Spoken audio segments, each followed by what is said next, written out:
In my view, today's hearing presents the American people with a false choice. Its very premise suggests that we can either keep America safe or preserve our fundamental values, and I reject that premise. We can and must defeat terrorism without sacrificing our constitutional principles. And to compromise these principles and blame over 1 billion Muslims for the twisted actions of an extremist few only serves to divide Americans, to alienate the Muslim world, and to legitimate the murderous groups who falsely claim to speak for Islam. This makes us less safe.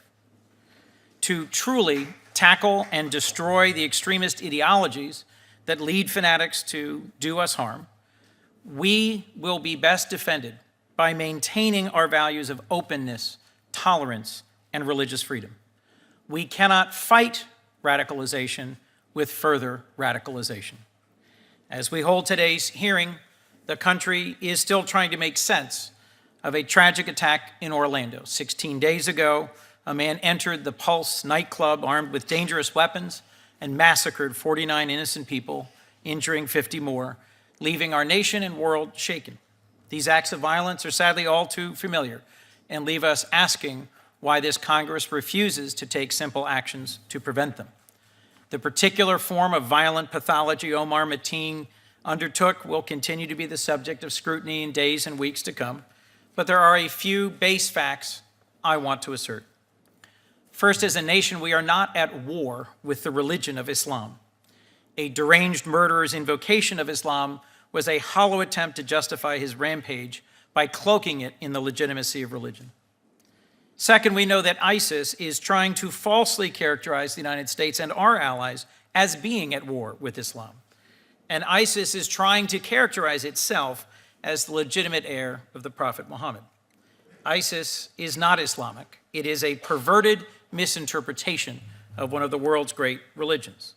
It is a death cult that has killed more Muslims than Christians, and the extremists who call themselves ISIS neither practice Islam nor speak for it. No religion condones the massacring of thousands of innocent people, and both faithful Muslims and theological leaders around the world have denounced ISIS as the terror group that it is and disclaimed its deviant interpretation of their religion.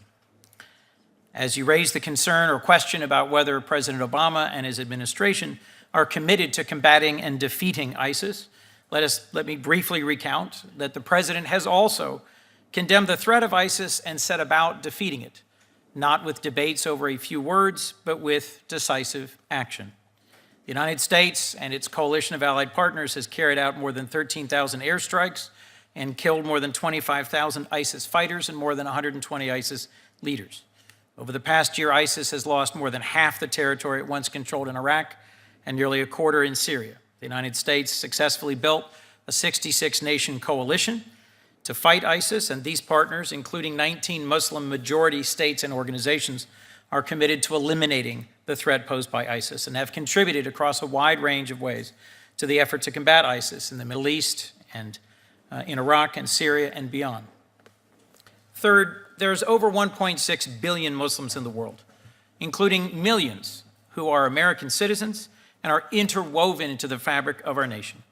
They are doctors and lawyers and scholars, service members, police officers, members of Congress, parents, colleagues, and friends.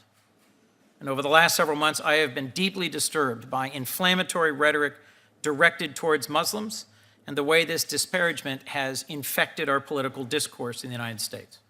Our Muslim American citizens and neighbors share our stake in the nation's security and our desire to be free from violence and hate. Last, we know that our nation can defeat terrorists without betraying our values. Ensuring that our national security agencies are fully funded and that they are able to engage in clear-eyed pursuit of all threats and promoting what are demonstrated to be effective law enforcement techniques without prejudice are the best ways to promote our safety. I utterly reject the notion that there is some sort of political correctness preventing us from fighting our enemies. Any suggestion the administration is simply too polite to pursue threats posed to this country is disrespectful to the brave men and women who devote their lives to keeping us safe. Meanwhile, politicians in America and Europe who cast a broad brush blame on quote unquote radical Islam feed the sense of an isolated and aggrieved Muslim community which only seeks to empower ISIS. Let me submit for the record, if I could, a wide range of different documents, but first, a statement of principles signed by dozens of foreign policy leaders, including former secretaries Madeleine Albright, Michael Chertoff, and Chuck Hagel, which correctly states, and I quote, "Religious bans and tests are un-American and have no place in our refugee and immigration policies." Mr. Chairman, I have a long list of statements I'd like to submit for the record from the ranking member, Senator Leahy, from Centrelink, from the Muslim Public Affairs Council, Amnesty International, the Asian Pacific American Labor Alliance, a recent New York Times article by Aziz Ansari, and a Washington Post article by General Petraeus. I would assume those will be admitted without objection. Without objection. As to the empty seats before us and your opening comments, Mr. Chairman, it is my understanding this hearing was scheduled with a bare minimum of notice and no consultation with the invited witnesses from the administration regarding their schedules. It is my expectation they are busy keeping our country safe, and as you surely appreciate from your work at the Justice Department, asking witnesses here to speak about the ongoing investigation into the Orlando incident would not have produced any productive testimony. And I will note that the Homeland Security Secretary, Jay Johnson, will be before this exact committee in 2 days, prepared to answer questions. Let me close by quoting what I've just submitted for the record, an article from General David Petraeus. Quote, "Those who flirt with hate speech against Muslims should realize they are playing directly into the hands of al-Qaeda and the Islamic State. Demonizing an entire religious faith and its adherents not only runs contrary to our most cherished and fundamental values as a country, it is also corrosive to our vital national security interests and ultimately to our success in this war. I look forward to what I hope can be a productive conversation about our national security, our civil liberties, and respect for Muslim Americans." Thank you.